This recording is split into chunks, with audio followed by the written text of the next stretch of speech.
when it comes to news media, social media, electoral systems, and often special interest groups and nonprofits, the incentives are often to portray people in the worst light in order to get clicks, likes, follows, ad dollars, votes.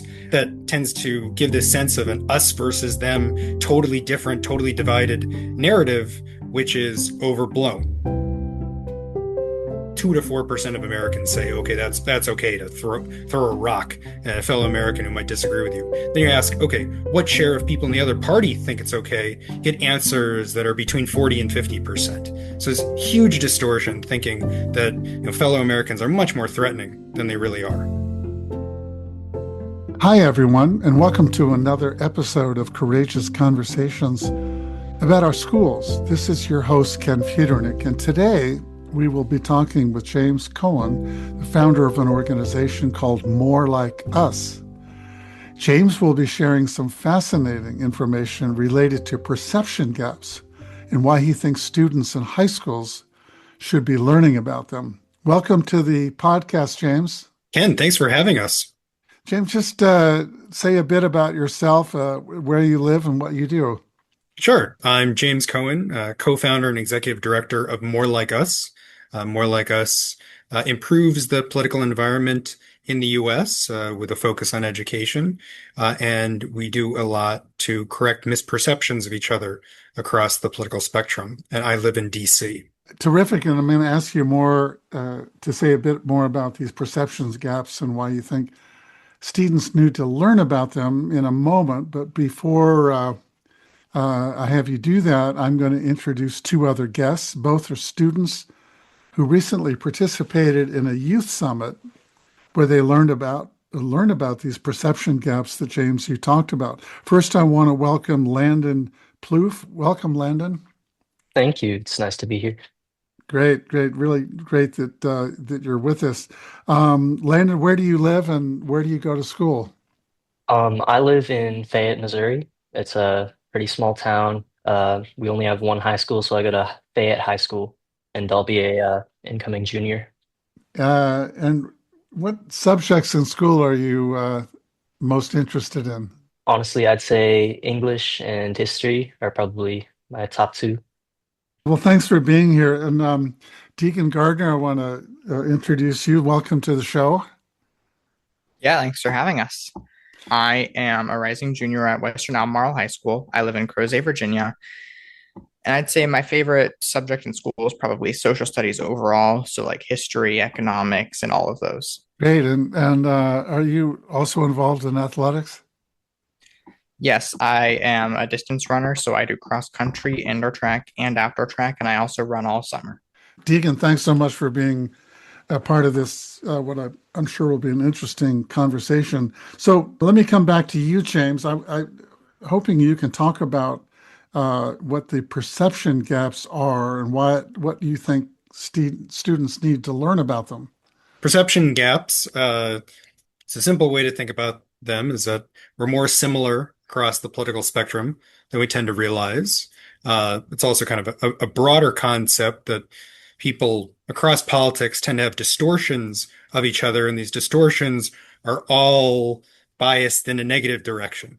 So thinking about those who might vote differently or identify in the other political party as more ideologically extreme, more hostile when having a conversation, more threatening in various ways, more stereotypical, just inferior, a whole host of just negative thoughts and feelings about fellow Americans that are not borne out. They're overblown. And I think it's very important for students to learn about this. Civil discourse is very important in the classroom, but there can be a lot of hesitancy to engage if one has these overly negative, stereotypical views of one another. And it's just important to understand political parties, who are our fellow Americans. This is not a world actually of just, two poles, totally opposite, no overlaps. That's actually not the world that we live in, even if it sometimes feels that way when we listen to the news or look at social media. And this isn't just a supposition on your part. This is based on data from studies that have been done. Can you provide a couple of examples of some common perception gaps? Yeah, sure. So, More in Common, another organization in this space, coined the term perception gaps. And in its original research, it asked Republicans and Democrats questions about ideological topics. So there was one asked about thinking of Republicans. What share of Republicans believe that properly controlled immigration can be good for America? Actually, 85% of Republicans agreed with that statement. But when you ask Democrats, what share of Republicans do you think believe this? It was barely 50%. So this like 30-point gap, this perception gap. And then there's all these other topics. There's a group called the Polarization Research Lab. They cover pretty wild topics, some of which deal with political violence. So there's a question asked very specifically about throwing a rock at a peaceful protester who has a different point of view. Do you think this is okay? 2 to 4% of Americans say, okay, that's okay to throw a rock at a fellow American who might disagree with you. Then you ask, okay, what share of people in the other party think it's okay? Get answers that are between 40 and 50%. So it's huge distortion thinking that fellow Americans are much more threatening than they really are. Have these perception gaps in your understanding of how these things develop, have they always existed? Are they more prevalent today? And what's fueling them? What causes people to have them? Yeah, so I have to be honest that right, the term perception gap or perception gaps was coined in 2019. Hmm. So we don't have a really long time series. There is a general sense that there can be some distortions of outgroups in social psychology, but these seem to be exacerbated. And in this lesson plan that we have, we talk about perverse incentives. So when it comes to news media, social media, electoral systems, and often special interest groups and nonprofits, the incentives are often to portray people in the worst light in order to get clicks, likes, follows, ad dollars, votes. And so, right, that tends to give this sense of an us versus them, totally different, totally divided narrative, which is overblown. It is true that there are differences, right? I do not want to make the claim that there are no differences between Republicans and Democrats. They're just right overstated in many ways, especially when looking at the broader public. One of the things that I've been learning through interviews and reading about this, reading the literature on polarization in this country, is that there is a phenomenon that I think comes fairly naturally to human beings, which is this phenomenon of othering, is viewing people. We're sort of drawn and sometimes in a perverse way find it attractive to look at other people as being different. And the more different we can make them out in our minds, the better, which seems like kind of a weird thing. But what it allows us to do, I think, at times is to say, well, at least we're not like them. Thank goodness. Or it allows us to feel sometimes superior or better. Um, Sometimes othering allows us to sort of find a convenient target for our frustrations, our anxieties, if we can come up with these narratives in our mind that those people think this way or act this way or believe in these things. We're not like that. And there's a funny kind of comfort in doing that othering, which then, of course, would lead to perception gaps. But there's a sort of a built-in incentive sometimes for us to want to believe that to perceive other people as being different. Does that resonate for you? Well, yeah, so a lot of this deals with social psychology and right, and status is very important to people. Uh, but people can have self-worth for other reasons, and I think better reasons than just a sense that my group is better than their group. And right, I mean, people definitely shouldn't be demeaned and made to feel lesser, so maybe they look for some kind of scapegoat or thing like that. I should say that a core part of social psychology is that people can feel very strongly about their in-group, and have group identities, but that does not necessitate hating or demeaning or diminishing other groups, Mm. right? There can be other groups out there that are just, yeah, somewhat different. Maybe I'm not part of them, right? We're talking about track team, but like, right, there's whatever the baseball team. That doesn't mean the baseball team is terrible. It's just a different team that I'm not on. And that's, I think, a much better dynamic where we can see, positives in other groups and not just rely on some kind of usually specious notion that we're somehow better than they are. Yeah. I would think social media is it played a pretty important role in promoting these differences. And Landon and Deegan, I want to bring you in for just a minute and hear your thoughts about what we're talking about. Do you get a sense in your own experiences in school that there is this sort of othering phenomenon that goes on, that people are motivated to see others, whether they're sports people involved in sports or people involved in theater or people involved in who knows what? In my day, there were these sort of nerdy people that were really interested in being in school, and they were kind of othered by others that said, "Oh, you're not very cool because of that." Do you, Landon? Do you see some of that going on in your own experience in school? Yeah, absolutely. And that like more nerdy, I guess, that more nerdy versus like 40 archetype type thing, Yeah, that's definitely something that still goes on today. Um, I would say that there's also a second part of just rivalry, like towns, school versus school. That's something that happens a lot here, between sports teams. And of course, there's nothing super wrong with, having a healthy rivalry or competition mm, between two different sports teams. But at some points, there's been times in our school's past where things have gotten almost violent between two different schools, just because we think, that they're below us or they think that they're above us or something like that. That it just like it makes us feel like the other people are like lesser yeah. of a human being than we are. And it just leads to a lot of problems that aren't really needed at all, especially in something as small as a sports game, like a basketball game or a football game.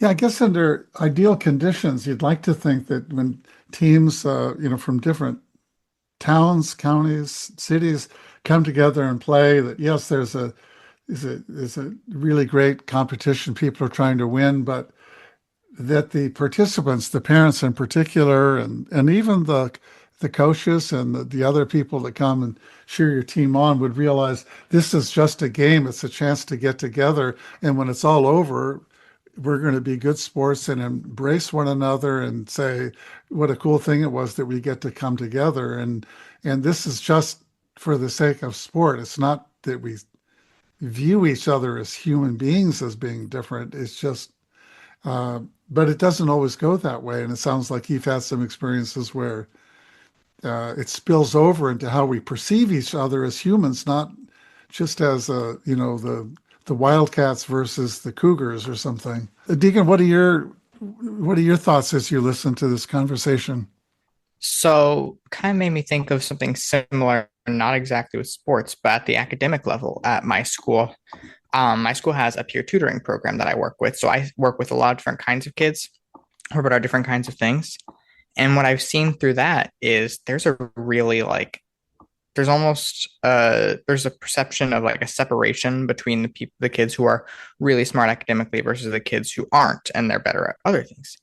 So a lot of the way people perform in school, from what I've seen, is based on, their performance in one section of academics. Yeah, so I'm going to come back and ask both of you about the uh, opportunity you had to learn about these perception gaps. But I want to come back to you, James, and have you talk a little bit about the lesson plans you've developed and what impact you think they're having on kids that get to experience these lessons. Yeah. So we've developed it and more like us a perception gap lesson plan. So lasts for one block period or two regular class periods. We cover various examples of these kinds of perception gaps, some of the causes, consequences and potential solutions. It starts with an activity, some sticky notes on a board, and a video that performed very well in an academic competition that Stanford ran. I think these are valuable for all sorts of reasons. There's media literacy overlaps when it comes to the causes. Um, there are just benefits in terms of understanding the political parties. There are personal benefits to right, navigating cliques and stereotypes among fellow students. There's a lot of data, that underlies this. And so when teachers are trying to teach about um, survey data and polling, this is a great opportunity to cover that. So there's a lot of different directions that teachers can use this. In the beginning of the year, helping civil discourse to reduce anxiety. And so we think it can be used in lots of different ways in a classroom, and it has been.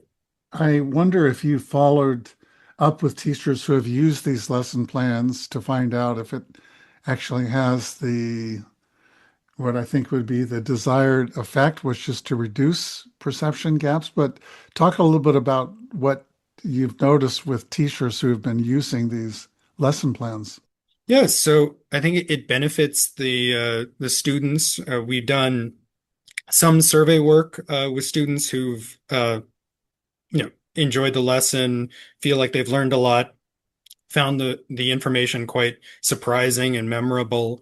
And now we're working with the Civic Education Research Lab at Georgetown University to really test the impacts on this. That yes, it can reduce these misperceptions, but how does this change how we think and feel about fellow Americans across the political spectrum? How does it change attitudes toward democratic norms or even political violence? There's all these like other questions in these surveys. We have a pre and post survey that are part of the lesson plan, and hope that teachers feel comfortable using them, and we more like us can work with teachers to actually successfully deploy them in the classroom. A little later, James, I'm going to ask you where people can get access to these lesson plans, and we'll be posting links to it on our episode webpage for this too. But so listeners out there, hang tight. James will tell where you can, if you're interested in looking into these lesson plans, where you can get them. But we have, you don't have to rely on uh, completely on studies being done at Georgetown. We have two students with us today who've had an experience learning about these perception gaps. And I want to come to both of you and say, what were some really important things you learned about perception gaps that you thought were really valuable? And what did you take away from that experience? How was it affecting your life? I'll start with you, Landon.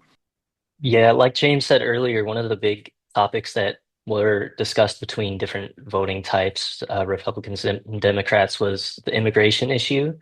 I think that was one that really stood out to me. Part of the lesson was this video where it had these different like confessional type videos from different types of voters and what they thought other party voters thought of them and what they would think about certain issues. And it was just so far off from reality. And I mean, like, I can definitely see where that, like, sort of misconception can happen. Um, as a teenager, like, obviously, I'm very involved in social media. Uh, I scroll TikTok endlessly throughout the day, especially during the summer. And there's just like so much misinformation that can happen um, without really going fact checked. Um, you'll see misquotes, things being pulled out of context, different clips being taken of people, and there's just like no real way in the moment to know whether or not something's true, that you'll just like develop these like snap opinions of something without really thinking twice about it.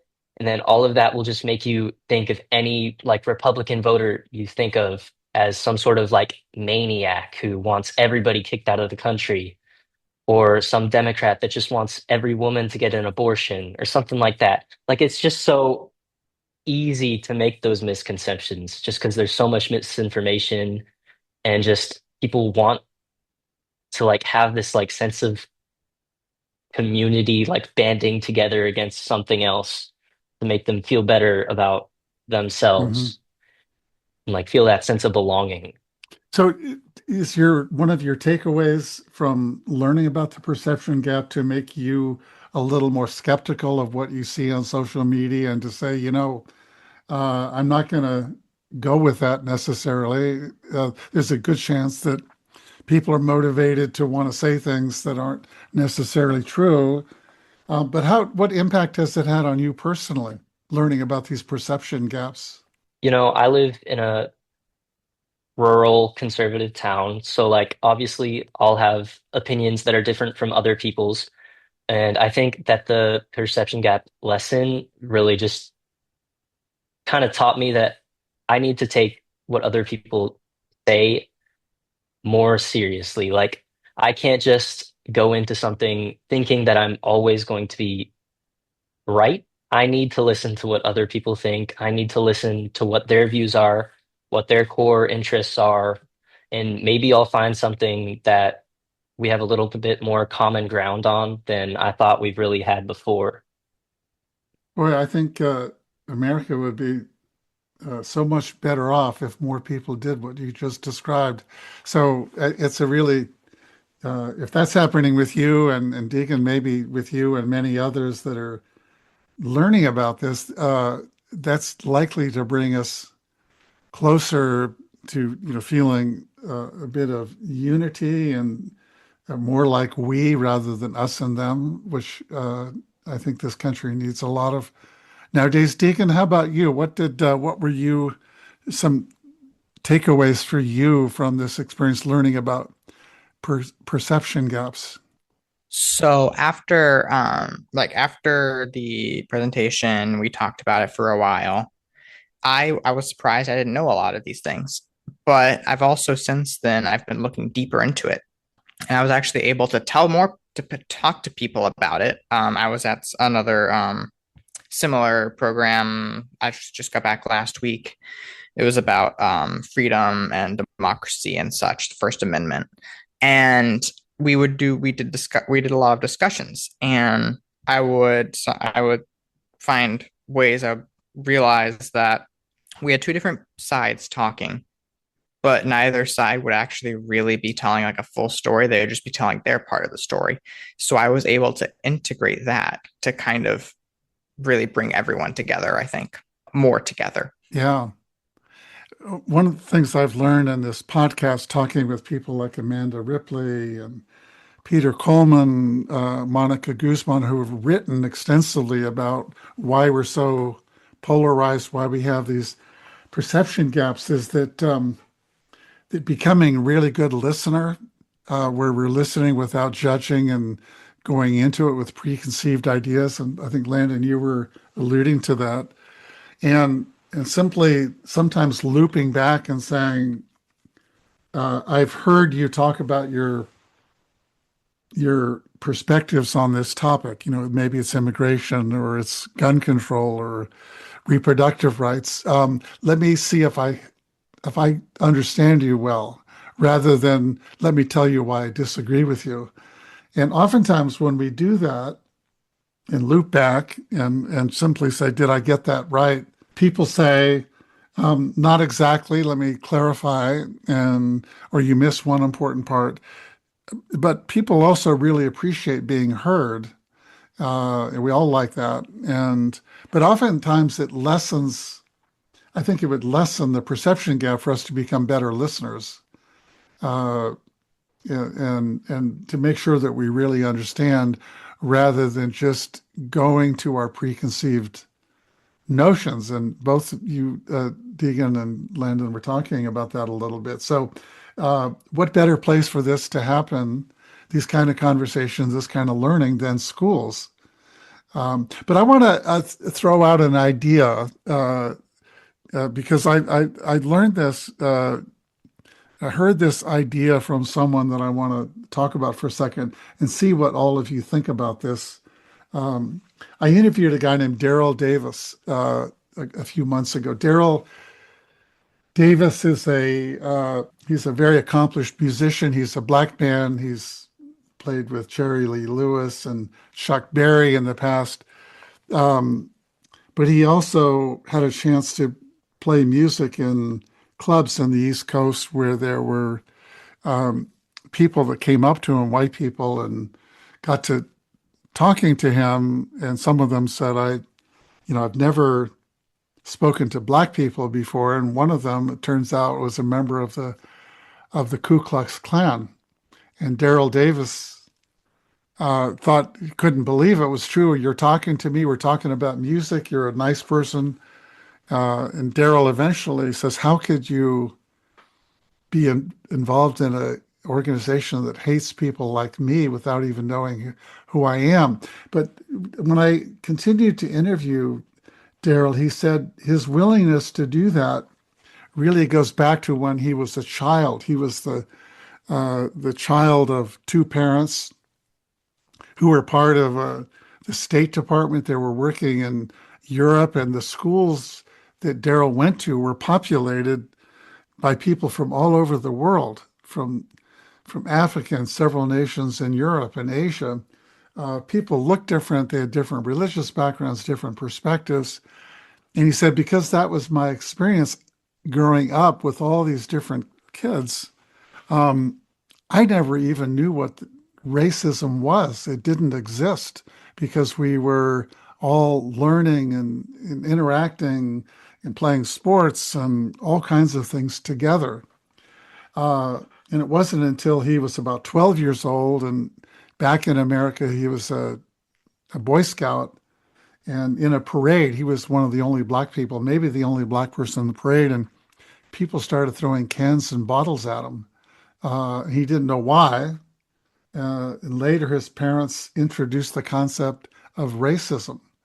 And he was shocked. He said, "How could people hate me just because of my color of my skin?" So he later would ask that of Klanspeople, and over 200 Klansmen that Daryl then decided to interact with turned over their robes and hoods to him, saying, "I'm going to disavow this hate ideology because having met you and learned what a great person you are and someone I consider a friend doesn't jive with this hateful organization." So what Daryl says about what he thinks should be going on in schools is that there should be fewer clubs just for black kids, fewer clubs just for Latino kids, or fewer clubs, LGBTQ clubs, where people who share something in common are meeting separately from everyone else. Because I get why people want to do that, if there's some safety and comfort in that. But he said, what I really think needs to happen and what educators would be well advised to do is to help kids form clubs around common interest. So you essentially create the kind of environment he had when he was going to school, where you're interacting with and doing things that you care about, whether it's sports or photography or drama or who knows what. But you're doing it together with people who are different. And he believes, I think he would say if he were with us today on this conversation, that is also, in addition to the lessons that you're talking about, James, and both of you experienced, that's a really critically important way to reduce or eliminate perception gaps. And I'm wondering if this makes sense to you, if you think that there's some wisdom in what Daryl Davis has to say about that. Deegan, how about you? I was actually thinking about that, something very similar just this morning. Um, I honestly, so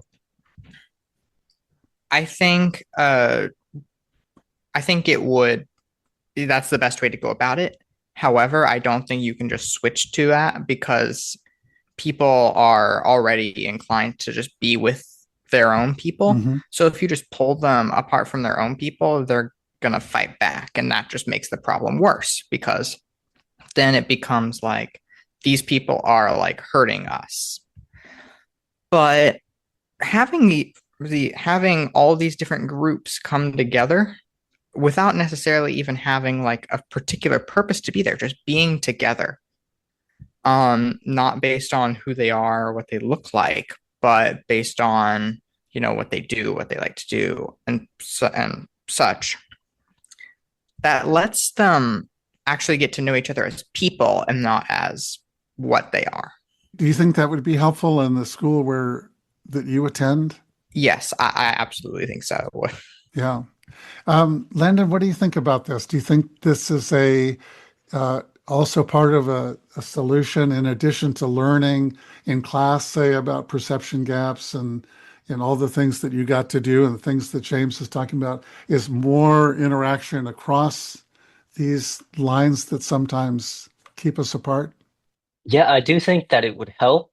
It's just the fact that, where I live, it's not a very diverse place to begin with. So there's not really these different social groups that can be like pushed together in the first place. So I think it needs to be more of like that point, helping rural communities develop out and connect with each other in sort of like a web network of different schools that you can get even more people together just because there's like so few different groups of people, I guess I would say, in some of these more rural communities. Like, I absolutely do agree with the idea of, uh, breaking apart these like identity groups rather than just like bonding over an activity or shared interests. It's just like, how would we get more rural and less diverse communities involved with this too? So, Landon, I want to share with you a recommendation made by someone I interviewed about 2 weeks ago. His name is Jonathan Zimmerman. He's a history of education professor at the University of Pennsylvania. He's now honored to have him on my advisory board so he can make more suggestions to me about what we ought to be doing with this podcast. But what he said was, and it's directly in alignment with what you just talked about. He said, we can do this. We can, schools can say, on every Wednesday at noon, our social studies classes are going to connect with people in some other state around an issue like reproductive rights or gun control or immigration, and have a Zoom call like this where people pair up and say, here's the question. What do you think about that our country should do with respect to immigration or reproductive rights? And, have it facilitated where people can listen to each other. Um, does that sound like something that would be attractive to you to participate in, where you would get a chance, once a week or once every couple of weeks to interact with people from not in Missouri, but maybe in Virginia, maybe in California, maybe in Mississippi. Yeah, absolutely. I mean, that's one of the reasons that I went to the program at George Mason in the first place, was just to be able to connect with people who might have different ideas or point of views than myself. So having that be more accessible to like the general school public would definitely help a lot of people, I think, with that perception gap issue. And not even just that, but just like getting to know other people more and getting to know different perspectives. So, Landon, I want to just pose a challenge to you and you as well, Deegan, is that if you like this idea, I hope you'll share it with some of the educators at your school and say, could we find a way to interact with people in other parts of the country and to have good civil conversations about important topics so that we can begin to reduce these perception gaps and get to know what other people think? I do want to mention, just it occurred to me, there's an organization called All Sides. They do this kind of thing. And so if educators that you spoke to said, yeah, we're interested, but we don't have the capability of sort of putting that together, but you might mention a group called All Sides. They do exactly what we're talking about. But James, I want to bring you back in and have you comment on what you've been listening to. Yeah, so for all sides, it's called mismatch. this program to bring classrooms from across the country together. There's also something called the American Exchange Project, where students actually travel to other parts of the country. I'd say regarding Daryl Davis, I will respond with a performer's kind of idea. So in improv, there's something called yes and, right? And so, how do people formulate thoughts and feelings about other groups, right? There is both interpersonal interaction and what people see and hear about each other. So, there's no reason that it should be 100%, just talking to each other, right? It also matters the environment that we're in, scrolling on TikTok, etc. And then in terms of groups in a school, I don't think I am one to say, oh, there should not be certain groups. I don't exactly know the argument that he's making. I think as long as there's, a variety of groups and people are not only in extremely specific identity groups, to me, there's not a huge problem if someone's in, some kind of LGBTQ group and a sport, right? Like there'll be different groups that people are in, and right, I don't see necessarily a need to choose one or the other. There could be certain cases when it's gone like so far into narrow identity categories, but one important thing about identity is that it's so multifaceted. If we start listing all of our identities, we will actually get dozens and dozens of aspects about ourselves, even if sometimes we only hear about, like race, gender, or sexuality, like just few, there's actually, many more that make up each individual. Yeah, I like what you're saying, James. I think there's an affinity we have. There's something about having something in common, our ethnicity, our race, our maybe we have some common belief about something and we meet and talk about it. But I think what you're saying is that it shouldn't be exclusively that way, that there ought to be, educators ought to be encouraging people to say, okay, that's one uh, area of commonality, of affinity. But we also want to encourage people to come together who are interested in as I mentioned, photography or some hobby or whatever it may be, who'd like to come. And then you pull from all those groups and say, oh, not only am I a member of this group, but I'm a member of this group focused around an interest, a common interest. And there I'm dealing with people uh, that are that aren't in that other group. And so I'm interacting with them as well. James, to just as we draw this really fascinating conversation to a close, anything you want to add about the perception gap work you've been doing and these lesson plans? And I do want you to say, by the way, where people can learn more about More Like Us and these lesson plans that you've developed. Yes. So when it comes to the perception gap lesson plan, it's on our website, morelikeus.org, under the category resources. And we have a couple other resources that might interest you if you're there. In the lesson plan, it includes the links to both the pre-survey done, before going through the lesson and the post-survey done immediately after. Uh, Admittedly, this can be easier to implement in a private or parochial school.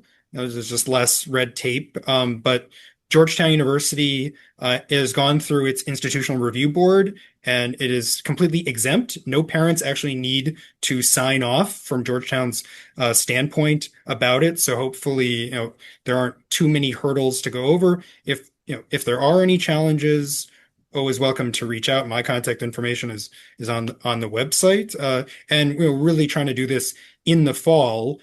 Georgetown and More Like Us will be presenting at a national conference in December with hopefully a very robust set of results. Well, great. Well, thanks for sharing that and doing this great work.